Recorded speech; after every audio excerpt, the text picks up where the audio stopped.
Las rastrilladas, originariamente, tienen que haber sido senderos peatonales antes de la llegada del caballo a América.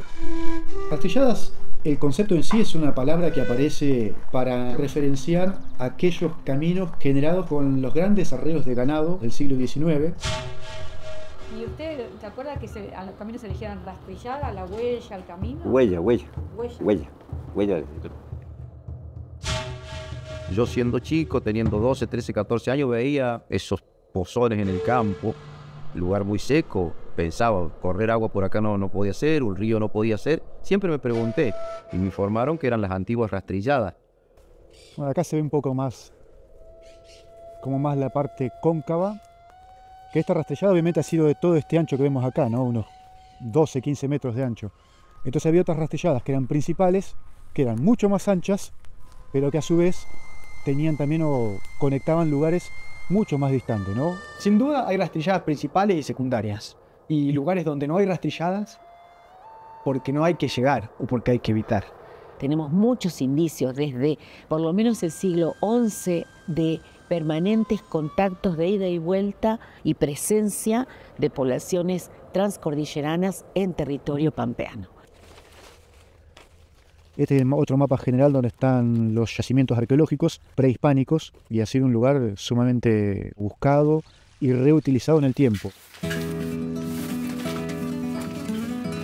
He tenido acceso a todos esos archivos militares, religiosos y de viajeros. Relatan itinerarios por caminos muchas veces desconocidos para el hombre blanco, ¿no? El viaje de Luz de la Cruz va desde Chile hacia Melincue, el sur de Santa Fe. Hay muy pocos datos de esa época, ¿no? De viajeros de esa época. Y él va relatando estación por estación. Jornada 22. Desde Chadicó a Chadileú. Venimos a visitar a estos indios. Y antes de llegar a sus casas, es preciso, es necesario pedirles licencia. A las 3 de la tarde llamé a mi toldo a los 5 caciques. Este río que acabamos de pasar es el deslinde de tus tierras con los indios de Mamil Mapu. Nosotros venimos en paz. Venimos a tratar con reflexiones, no con armas. Carripilún es como el que le va abriendo el tránsito a Luz de la Cruz porque le va hablando con los caciques que obedecían a Carripilún para que lo dejen pasar a Luz de la Cruz y pudiera transitar sin problema.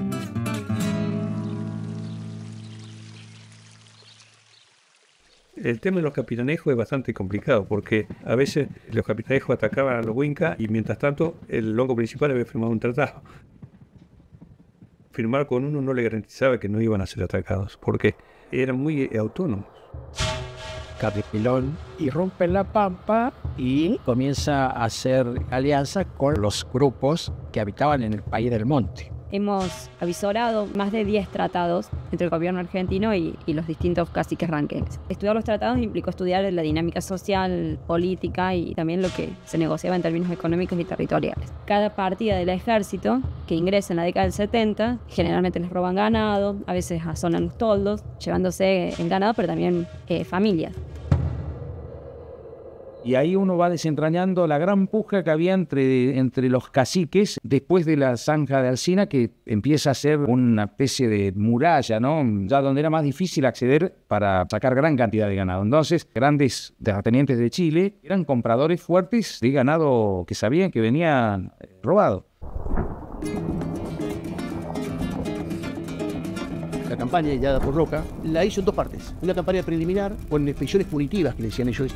Tenían un grupo de soldados con un oficial, atacaban de sorpresa, hacían la matanza, rescataban cautiva, hacienda robada.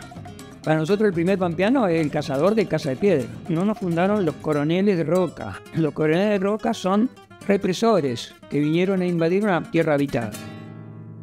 Esta es la parte cultural, si se quiere, de lo que es Cochicó, de lo que es la batalla, pero unos kilómetros más allá es donde está el Charco de las Cruces, que es donde fue la batalla real. Los héroes que tenemos no están todos tirados ahí todavía, nadie los juntó.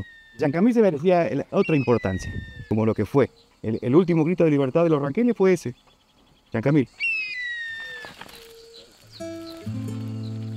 La conquista del desierto. Fue necesario hacer desaparecer gente donde hoy yo ando 100 kilómetros y no encuentro una persona. Todo lo que tuvo que ver con nuestra gente y tiene que ver con nuestra historia es nuestro patrimonio. Hay rastrilladas, la mayoría están en campos privados. La Constitución Nacional Argentina, o sea, la propiedad privada es intocable. O sea, vos tenés que incorporar al dueño del campo al trabajo de su entidad en la pampa. Hay muchas figuras legales que vos podés utilizar antes de la expropiación. Tenemos la Constitución que nos defiende, pero nadie nos defiende. Entonces es como tener leyes de gusto. Vacía. Acá en La Pampa, bueno, tenemos nosotros declarada la preexistencia. Cada vez tenemos más leyes que no nos han servido, que no nos han defendido, que nos han perjudicado. Uno se da cuenta que la ley está, pero no está.